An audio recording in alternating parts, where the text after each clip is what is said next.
সবজি দিয়ে ভাজি ও তরকারি রান্না ছাড়াও অনেক রকমেরই রান্না করা যায়। আর আজকে সবজির একটি খুবই মজাদার কাবাবের রেসিপি আপনাদের সাথে শেয়ার করছি। আসসালামু আলাইকুম বন্ধুরা, আমি সিরাজুম্মনিরা।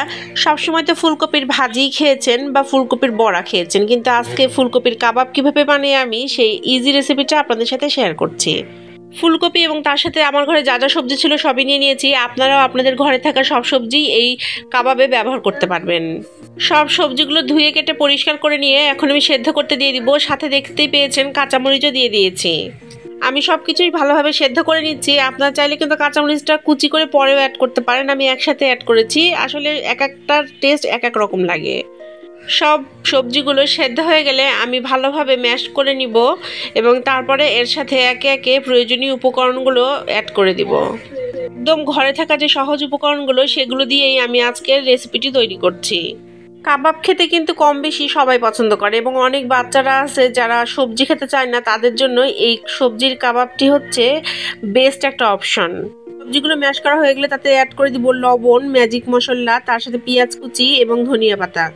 এবং আমি এর সাথে 2 চামচ পরিমাণ কর্নফ্লাওয়ার অ্যাড করছি। সাথে অ্যাড করছি জিরা ভেজে গুঁড়ো করা এবং 2টি রসুন কুচি। সব উপকরণগুলো এখনও খুব ভালোভাবে মাখিয়ে নিচ্ছি।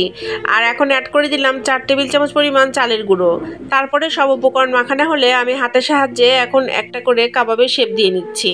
আমি একটা আকৃতির কাবাবের শেপ দিয়েছি। আপনারা চাইলে আপনাদের পছন্দ মতন অন্য যে কোনো শেপ দিতে পারেন।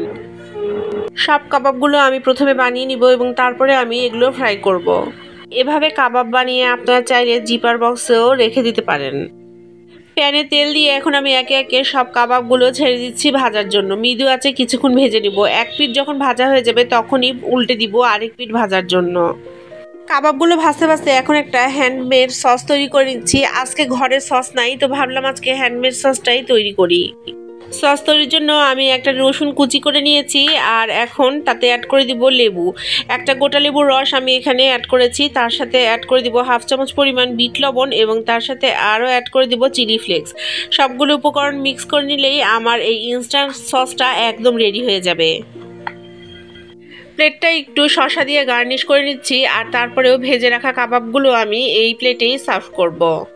আমার বাসার বড়দের চেয়ে বাচ্চারা সবচেয়ে বেশি পছন্দ করেছে এই ভেজিটেবলস কাবাবটা। এই কাবাবটা চাইলে পোলাও বা সাদা ভাতের সাথেও সার্ভ করা যেতে পারে। ইজি ভেজিটেবলস কাবাবের রেসিপিটি আপনাদের কেমন লাগলো অবশ্যই আমাকে কমেন্টে জানাবেন আর অবশ্যই এই ইজি রেসিপিটি বাসায় ট্রাই করবেন। আশা করছি আমার মতন আপনাদের বাসার সবাইও এই কাবাবটি খেতে অনেক পছন্দ করবে। আজকে তাহলে এখানে বিদায় জানাচ্ছি। কথা দিচ্ছি আগামীকাল আবারও হাজির হয়ে যাব নতুন কোনো গল্প নিয়ে আর নতুন বা পুরাতন যে কোনো একটি রেসিপি নিয়ে। আল্লাহ হাফেজ সবাইকে।